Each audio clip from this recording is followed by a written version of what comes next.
प्रिय छात्रों, नमस्कार।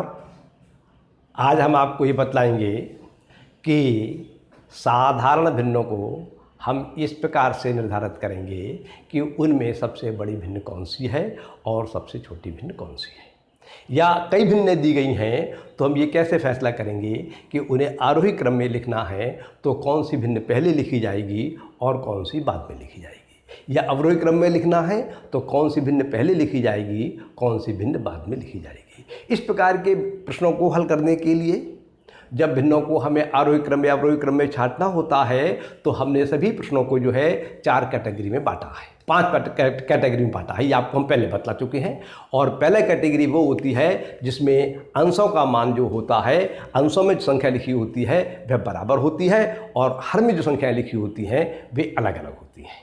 और आज आपको हम दूसरी कैटेगरी के भिन्नों को आरोही क्रम या अवरोही क्रम में लिखना बतला रहे हैं। इसमें जो है हर का मान तो समान होगा लेकिन अंश का मान जो है वो असमान होगा। एक बात और बतला दें, ये जितने भी नियम हम आपको बतला रहे हैं ये तभी लागू होंगे जब हमारी दी गई भिन्नें प्रॉपर फ्रैक्शंस होंगी, शुद्ध भिन्नें होंगी। शुद्ध भिन्न से मतलब यह है कि अंश का मान हर के मान से सदैव कम होना चाहिए। यदि प्रॉपर फ्रैक्शंस नहीं है तो ये नियम लागू नहीं होंगे। क्लियर? तो देखिए, अगर अंश का मान असमान है, अलग अलग है हर भिन्न में, लेकिन हर का मान समान है तो वह भिन्न बड़ी होगी जिसका अंश बड़ा होगा। क्लियर? अब ये बड़ा क्यों होगा ये भी मैं आपको समझाऊंगा। ये देखिए, एक भिन्न आपको दी गई है 7/8 और एक भिन्न दी गई है 5/8। इस नियम के अनुसार हम देखते हैं कि हर का मान तो दोनों भिन्नों में बराबर है 8/8, लेकिन पहले वाली भिन्न में अंश का मान 7 है और दूसरी वाली भिन्न में जो है अंश का मान 5 है। 7 का मान 5 से अधिक है, इसलिए ये भिन्न बड़ी हो गई, ये भिन्न छोटी हो गई। तो हम लिखेंगे 7/8 बड़ी है और 5/8 छोटी है। संकेत में लिखना चाहें तो इसको लिख सकते हैं 7/8 बड़ी है 5/8 से, या 5/8 छोटी है 7/8 से। अब ये नियम जो है आपको याद ना रहे तो आप किस प्रकार से विचार करिए। आप देखिए, हर में जो चीज़ लिखी होती है उतने भागों में हमें अंश में लिखी हुई चीज़ों को बांटना होता है। तो आप यहाँ पर कल्पना ये कीजिए कि आपको 8 लोगों में बांटना है। एक बार तो बांट रहे हैं आप 7 रुपये और एक बार आप बांट रहे हैं 5 रुपये। आपके पास 5 रुपये हैं और 8 लोगों में बांटना चाहते हैं तो एक के हिस्से में कितने आएंगे? कम आएंगे। और अगर आप 7 रुपये बांट रहे हैं तो एक के हिस्से में कितने आएंगे? ज़्यादा आएंगे, अधिक आएंगे। इसलिए जब अधिक आएंगे इसका मतलब इसका मान अधिक हो गया, इसका मान कम हो गया। ये भिन्न बड़ी हो गई, ये भिन्न छोटी हो गई।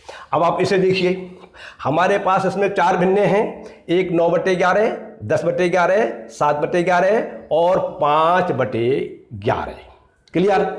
अब इन सभी भिन्नों को हम देखते हैं। नंबर 1 ये हमारी प्रॉपर फ्रैक्शंस है क्योंकि अंश का मान प्रत्येक भिन्न में हर के मान से कम है। दूसरी बात, प्रत्येक भिन्न में हर का मान जो है वह समान है। अब इसमें हम इसे अवरोही क्रम में लिखना चाहते हैं, अर्थात सबसे बड़ी भिन्न को हम पहले लिखना चाहते हैं और सबसे छोटी भिन्न को हम बाद में लिखना चाहते हैं। तो सबसे बड़ी भिन्न कौन सी होगी? जिसका अंश सबसे अधिक है। तो सबसे अधिक बड़ा अंश इसका 10 है, इसलिए नंबर 1 पर ये लिखी जाएगी। उससे छोटा अंश इसका है, इसलिए नंबर 2 पर ये लिखी जाएगी। और उससे छोटा जो है ये है 7, इसलिए नंबर 3 पर ये लिखी जाएगी और नंबर 4 पर ये लिखी जाएगी। तो जब इन्हें हम अवरोही क्रम में लिख रहे होंगे तो हम लिखेंगे 10/11, 9/11, 7/11 और 5/11। और यदि अवरोही क्रम में लिखेंगे तो ये क्रम बदल जाएगा, पहले सबसे छोटी लिखी जाएगी और सबसे बाद में बड़ी लिखी जाएगी। तो लिखेंगे हम 5/11, 7/11, 9/11 और 10/11। इस चिन्हों के मतलब क्या होते हैं ये आप जानते हैं और हम आपको पहले बतला भी चुके हैं। क्लियर?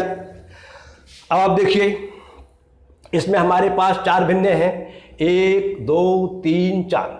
पहली भिन्न है 5/19, दूसरी 4/19, तीसरी 17/19 और चौथी 18/19।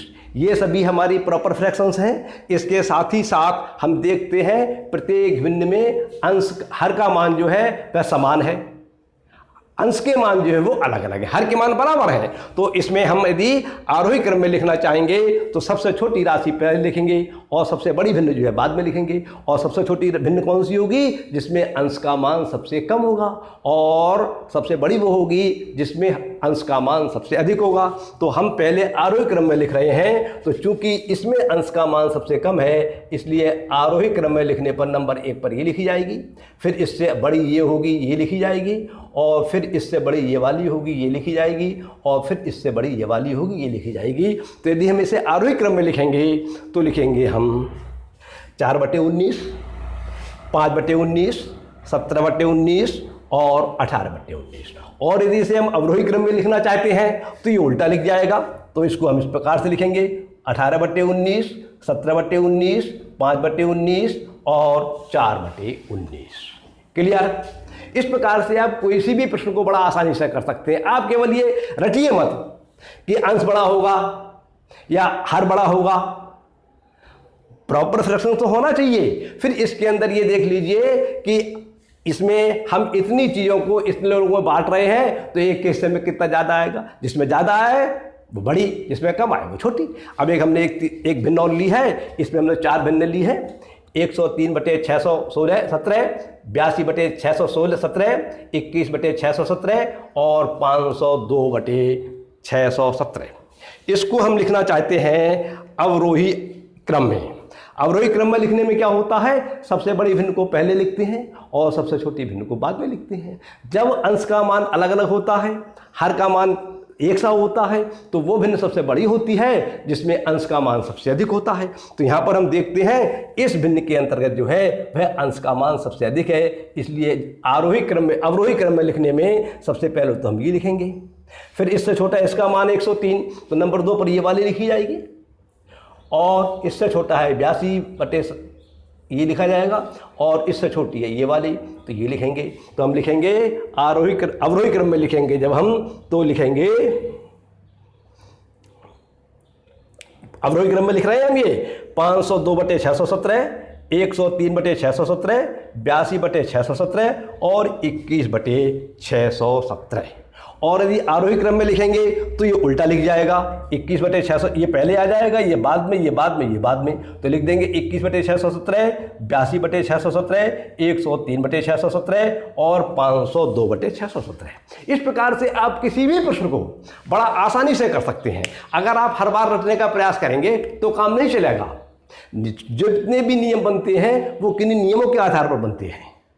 वे नियम होते हैं, उन नियमों को आप समझने का प्रयास कीजिए। ये नियम जो बताया हमने कि अंश बड़ा होगा तो वो भिन्न बड़ी होगी, अगर हर बराबर है तो इसको आपको मैंने समझाने का प्रयास किया है। आप उसको चिंतन मनन कीजिए, ये नहीं कि आपने ये देखा और एक संग प्रश्न करना चालू कर दिया। आप इस पर बेहद विचार कीजिए मैं क्या बात कहना चाह रहा हूँ, और उसके बाद उन नियमों का अपने मन में जो है विश्लेषण करके उसकी समझ के फिर आप नियम को अपने आप अपनी भाषा में समझ लीजिए। जब आपको अपनी भाषा में समझ में आ जाएगा, अपनी बुद्धि के हिसाब से जैसे आपकी बुद्धि सोचती है उस तरह से आप सोचने लगेंगे, तो आपके सभी प्रश्न सही जाएंगे और आप सही तरीके से करने लगेंगे।